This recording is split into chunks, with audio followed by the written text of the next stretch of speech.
Hello everyone, welcome to our channel. This is second video of regional planning. Regional planning की हमारी second class है। आज की class start करते हैं। Regionalisation of India. ठीक है, रीजनलाइजेशन ऑफ इंडिया में किन किन जोग्राफर ने क्या क्या कॉन्सेप्ट दिया, क्या बताया, कितने लेवल में डिवाइड किया, तो आज सारी बातें हम यहाँ पर देखने वाले हैं। ठीक है, एलडी स्टम्प की बात करें, एलडी स्टम्प 1922 1924। अब देखिए इन्होंने 3 मैक्रो लेवल और 22 सब रीजन पर इंडिया को डिवाइड किया। ठीक है, भारत जो है पूरा भारत। अब यहाँ पर देखिए आपको 22 सब रीजन याद नहीं करने हैं। ठीक है, 22 सब रीजन याद नहीं करने, लेकिन 3 माइक्रो आपको याद करने हैं। ठीक है, 3 मैक्रो और 22 सब रीजन, ये ध्यान रखना है। वहीं बेकर ने एलडी स्टम्प के बाद बेकर ने 1928 में 3 मैक्रो लेवल पर बताया, central Indian foreland, Rajput upland region और थार डेजर्ट। देखिए जो एलडी स्टम्प है, अब यहाँ पर हमने क्यों नहीं लिखा, इन्होंने क्या एक हिमालय में बताया, ठीक है, एक प्लेन वाला और एक जो पेनिनसुलर रीजन है, इनमें तीनों में बताया। तो ये सिंपल वर्गीकरण इन्होंने किया था। ठीक है, 22 सब रीजन में फिर डिवाइड किया। लेकिन बेकर ने क्या है कि central Indian foreland, Rajput upland region और the Thar desert 3 macro level में बेकर ने डिवाइड किया। तो इस तरह से आ जाएगा, तो कंफ्यूज मत होना है। बेकर ने राजपूत अपलैंड रीजन की बात की। एमबी पिथावाला 1939, ये रिलेटेड थे मद्रास ज्योग्राफिकल एसोसिएशन से, ये नाम याद रखना है, एमबी पिथावाला। फिर आते काजी एस अहमद। काजी एस अहमद ने 1930s में 4 मैक्रो लेवल, अभी तक हम 3 देख रहे हैं, 4 मैक्रो लेवल पर डिवाइड किसने किया, काजी एस अहमद ने। इन्होंने क्या किया, कोस्टल प्लेन को प्लेट्यू से सेपरेट कर दिया। ठीक है, कोस्टल प्लेन जो है उसको क्या है कि जो पेनिनसुलर पठारी एरिया है, ठीक है, भारत का जो ये पेनिनसुलर प्लेट्यू रीजन है, अब इससे इन्होंने क्या कर दिया, कोस्टल प्लेन को डिवाइड किया। किसने, काजी एस अहमद ने। ऐसा क्वेश्चन पूछ लिया जाता है। फिर से एक बार बताते हैं, एलडी स्टम्प, एलडी स्टम्प ने 3 मैक्रो 22 सब रीजन में डिवाइड किया। वहीं बेकर ने 3 macro level, central Indian foreland, Rajput upland region, Thar desert. MB Pithawala related थे मद्रास ज्योग्राफिकल एसोसिएशन से। काजी एस अहमद ने 4 मैक्रो लेवल में डिवाइड किया, कोस्टल प्लेन को प्लेट्यू रीजन से अलग कर दिया। ठीक है, चारों याद रखना है। फिर आते हैं OH के स्पेट 1954। इन्होंने क्या है 3 मैक्रो लेवल में डिवाइड किया, 35 फर्स्ट ऑर्डर, 74 सेकंड ऑर्डर में एंड सब डिवीज़न 225। बस नंबर याद रखना है। ठीक है, 3, 35, 74, 225। फर्स्ट ऑर्डर पूछें तो 35, सेकंड पूछें 74, सब डिवीज़न पूछे 225। मोस्ट प्रोबेबली पूछते हैं क्या, मैक्रो लेवल की बात ज़्यादा पूछते हैं, लेकिन फिर भी ये याद रखना है, 35, 74 एंड 225 सब डिवीज़न में। ठीक, क्या नाम है, OH के स्पेट। स्लाइटली मॉडिफिकेशन इन्होंने 1967 में की। आगे आते हैं RL सिंह। RL सिंह से रिलेटेड देखिए क्वेश्चन बहुत बनते हैं। रामलोचन सिंह, RL सिंह ने 1971 में 4 मैक्रो लेवल में 28 मीजो एंड 67 192 484 फर्स्ट, सेकंड और थर्ड ऑर्डर में डिवाइड किया। इनको याद कर लेना है, 4 मैक्रो, 28 मीजो, 67 192 484, ये फर्स्ट, सेकंड, थर्ड है। वहीं SP चटर्जी ने, ये इम्पोर्टेंट है, very very important, SP Chatterjee 1962 7 major physiological division of India, India को इन्होंने 7 फिजियोलॉजिकल डिवीज़न में डिवाइड किया। जब आप 9th क्लास की बुक पढ़ते हो, वहाँ डिवीज़न ऑफ इंडिया देखते हो, ठीक है, चैप्टर 2, वहाँ पर देखिए 7 मेजर जो फिजियोलॉजिकल डिवीज़न है इंडिया का, mountain, plain, plateau, coastal plain, Thar desert, island, ठीक है, ये 7 तरह से जब आप देखते हो, ये एसपी चटर्जी ने दिया था 1962 में, और इसको पब्लिश किया गया गैजेटर ऑफ इंडिया में कब, 1965 में। ये इम्पोर्टेंट बात है, ठीक है, इसको ही हम फॉलो कर रहे हैं। ठीक, स्कीम्स ऑफ प्लानिंग रीजन देख लेते हैं। देखिए, पी सेन गुप्ता इम्पोर्टेंट नाम है रीजनल प्लानिंग में। पी सेन गुप्ता ने 7 प्लानिंग रीजन और 42 मीजो रीजन में डिवाइड किया। 7 प्लानिंग रीजन ध्यान रखना है, 42 meso region. C S Chandrashekhar ने 13 मैक्रो और 35 मीजो रीजन में, ध्यान रखना है। इस तरह से आएगा, देखिए पी सेन गुप्ता 7 42 ऐसे करके आता है, सी एस चंद्रशेखर 13 35, ठीक है, इस तरह से याद रखना है। वी नाथ 15 61, भट्ट एंड राव 11 51, ये तरह से पूछ लिया जाएगा। ये 4 ऑप्शन देके ए बी सी डी पूछ लिया जाएगा। वी नाथ ने कितने मैक्रो रीजन और कितने सब रीजन में डिवाइड किया, तो आपको 15 61 टिक कर देना है। ये इस तरह से क्वेश्चन बनता है, और ऐसे क्वेश्चन वही कर पाता है जो पढ़ा हुआ होगा। ठीक है, पी सेन गुप्ता एंड जी सदाई 19 रीजन डायनेमिक, जिसमें से देखिए 19 रीजन में से 5 तो उन्होंने डायनेमिक, 5 प्रोस्पेक्टिव और 9 प्रॉब्लमेटिक रखे। आरपी मिश्रा जी ने 4 टाइप में रखा, ये इंपॉर्टेंट है। ठीक है, आरपी मिश्रा 4 टाइप, ठीक है, ध्यान रखना है, आरपी मिश्रा 4 टाइप में। तो यहाँ तक कोई दिक्कत, ठीक है, ये पढ़ लेना है अच्छे से। आगे चलते हैं। Planning region 5 phase continuous process. अब 5 फेजेस में है। पहला फेज सर्वे, दूसरा प्रोजेक्शन, तीसरा policy formation, fourth implementation, fifth evaluation. ठीक है, अब देखिए किसी एरिया की अगर प्लानिंग करनी है, ठीक है, प्लानिंग करनी है, तो सबसे पहले आपको क्या, सर्वे ही तो करना पड़ेगा। उस एरिया को देखोगे, एरिया कैसा है, ठीक है, और यहाँ पर बनाने लायक जगह है नहीं है, मार्केट कितना दूर है, या सारी चीज़ें, लैंड कैसी है, ठीक है, भूकंप वाली है नहीं है, ये पहले सर्वे किया जाता है। फिर प्रोजेक्शन होगा उसका, प्रोजेक्शन, उसके बाद फिर पॉलिसी बनेगी, ठीक है, पॉलिसी के बाद फिर पॉलिसी इम्प्लीमेंट होगी, इम्प्लीमेंटेशन, फिर उसके बाद इवेलुएशन होगा, इसका इवेलुएशन और असेसमेंट। ये 5 प्रोसेस है, survey, projection, policy formation, implementation and last evaluation या असेसमेंट। पांचों ध्यान रखना है, ठीक है जी। सर्वे, अब देखिए सर्वे में क्या है, सर्वे में कलेक्शन, प्रोसेसिंग, इंटरप्रिटेशन करते हैं हम इंफॉर्मेशन का, ठीक है, ये सर्वे। गिलिक्सन ने सर्वे को daring experiment in synthesising the theory and practice of planning कहा। ये ध्यान रखना है, सीधा पूछ लिया जाता है, ठीक है, गिलिक्सन ने बोला था ये सर्वे को क्या, daring experiment in synthesising the theory and practice of planning. 3 type के सर्वे हैं, regional survey, diagnostic survey, techno economic survey. अब यहाँ पर सारे आपको बताने लगेंगे, क्लासेस बहुत लंबे। ये देखिए एक रिवीजन क्लासेस है, बार बार आपको हम बोल रहे हैं रिवीजन क्लासेस है, ठीक है। यहाँ हमारा पर्पस सिर्फ रिवीजन कराना है, ये नहीं पूरी थ्योरी आपको रटानी है या पूरे कॉन्सेप्ट यहाँ कराने हैं, ठीक है। ऐसा नहीं है कि कॉन्सेप्ट को लेकर बैठ जाए, एक कॉन्सेप्ट ही 1-1 घंटा ले जाएगा, फिर तो आपका HPSC भी हो गया और UP PGT भी हो गया और UGC नेट भी हो गया। क्योंकि ज्योग्राफी का सिलेबस अपने आप में 6 से 10 महीने ले लेता है, इतना छोटा सा सिलेबस नहीं है, ठीक है। ये तो रैपिड रिवीजन है कि आपने पढ़ा होगा और हम यहाँ एक तरह से आपका रिवीजन करा रहे हैं, यही एक्सपेक्ट कर कि आपने पहले से ज्योग्राफी पढ़ रखी होगी, यहाँ बस आप रिवीजन कर रहे हैं, ठीक है जी।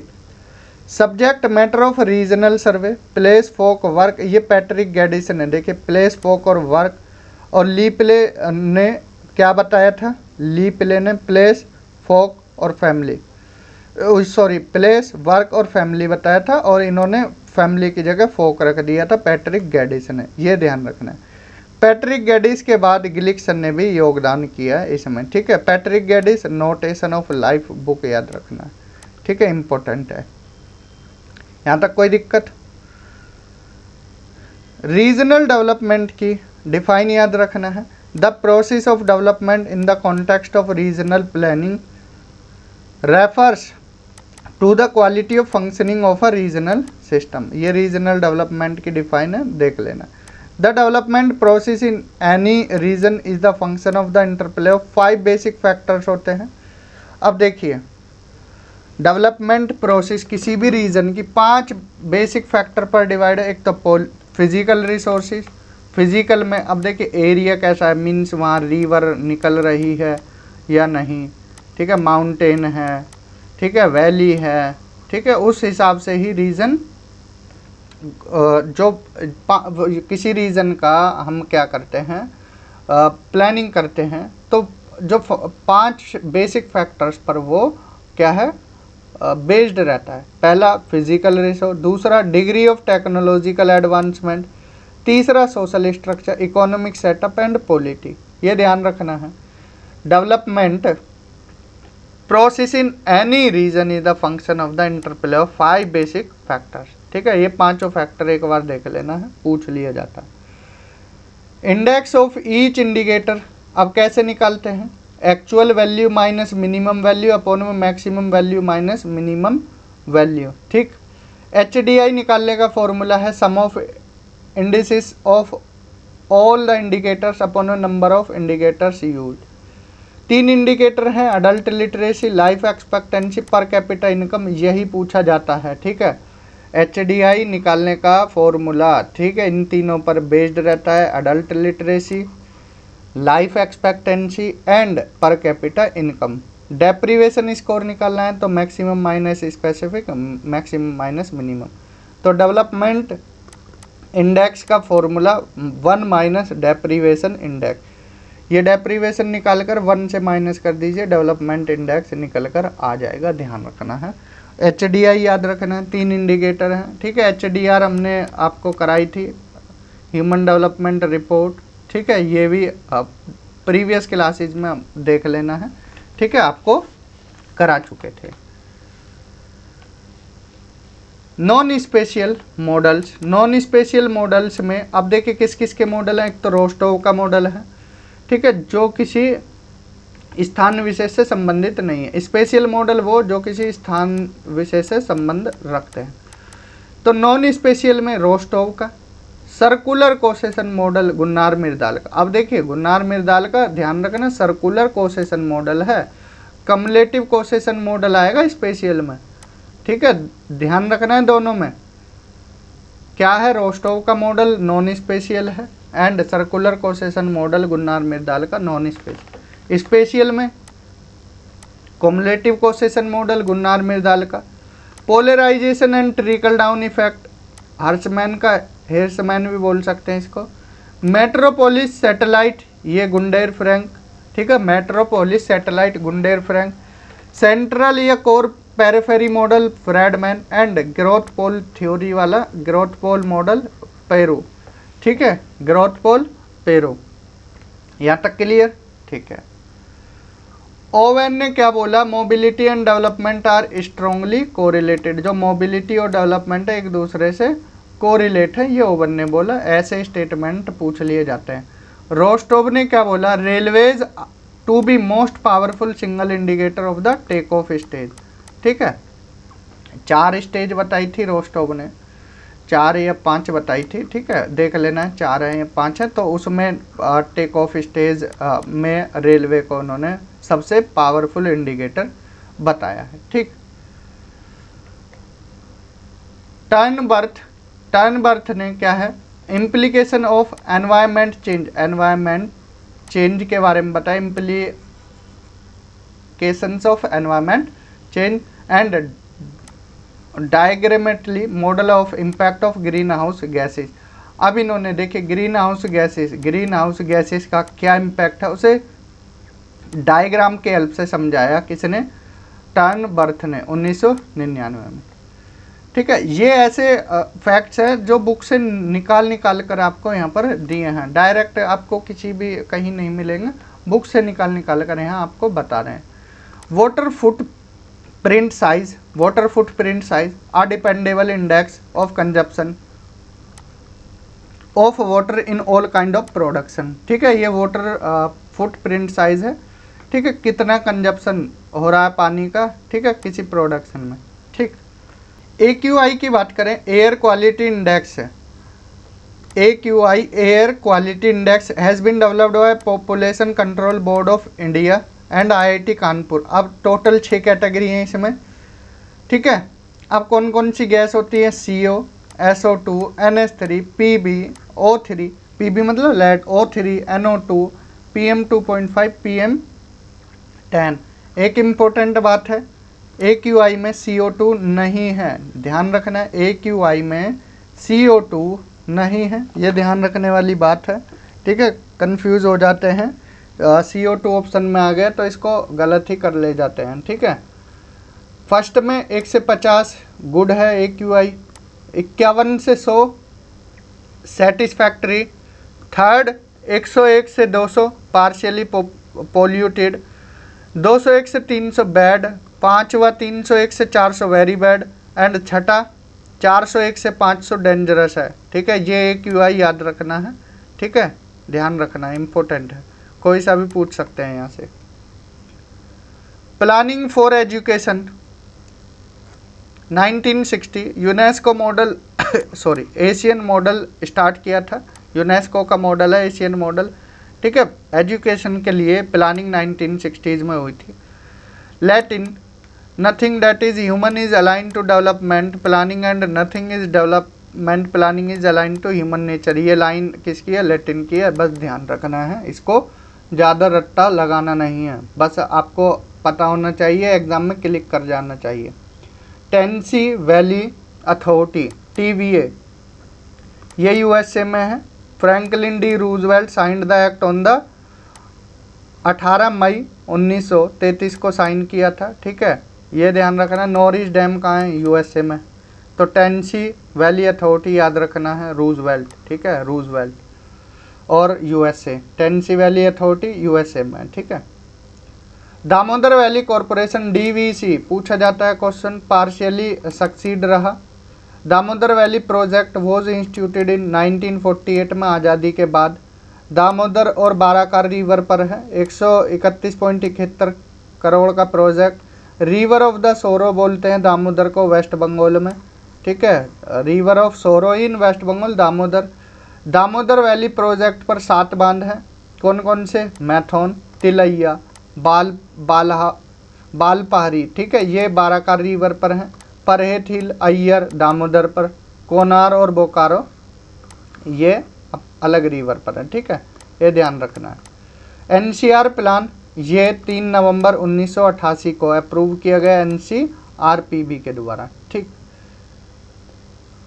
ISPER institution for special planning and environment research, ये पंचकुला हरियाणा में है, ठीक है, ध्यान रखना है। ISPER Panchkula Haryana institute for special planning and environment research, फिर याद कराते हैं क्योंकि पंचकुला में ही आपका HPSC का सेंटर जा सकता है, क्वेश्चन ऐसा रख दिया भी हो।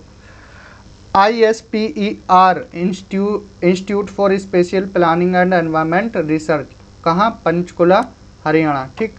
पोल्डर्स ये बताए थे, नीदरलैंड मीन सी लेवल से 2 से 5 मीटर डेप्थ पर खेती करते हैं, ठीक है। एक कोस्ट लाइन है 320 किलोमीटर की, तो उसको पोल्डर्स बोलते हैं।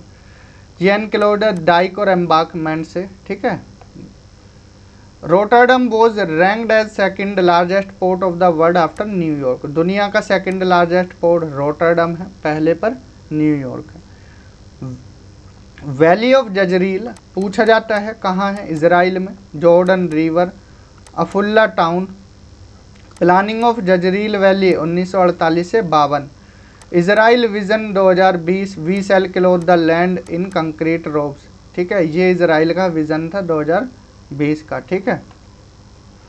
लंकाशायर काउंटी प्लान 1948 से 52। OH के स्पैट ने क्या बोला, स्टेटमेंट दिया कलकत्ता से रिलेटेड कि कलकत्ता को अगर डेवलप्ड करना है तो पहले उसको जलाना पड़ेगा, फिर से उसको शुरू से विकसित करना पड़ेगा।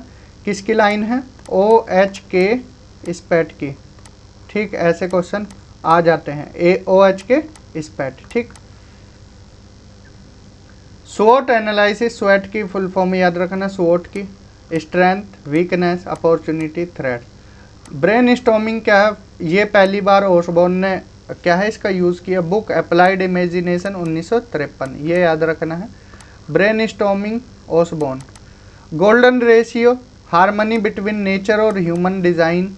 ठीक है, देखिए आप कोई डेवलपमेंट कर रहे हो तो उसमें नेचर का ज़्यादा नुकसान ना हो। ठीक है, हार्मनी हो नेचर और ह्यूमन के बीच में, ह्यूमन जो भी काम कर रहा है उसके बीच। चाइना फॉलो करता है गोल्डन रेशियो को। Garland canal, KL Rao 1970। And kite plan, ये फ्राइट कॉरिडोर से रिलेटेड है, अटल बिहारी वाजपेयी जी की देन है। ठीक है, काइट प्लान। ठीक।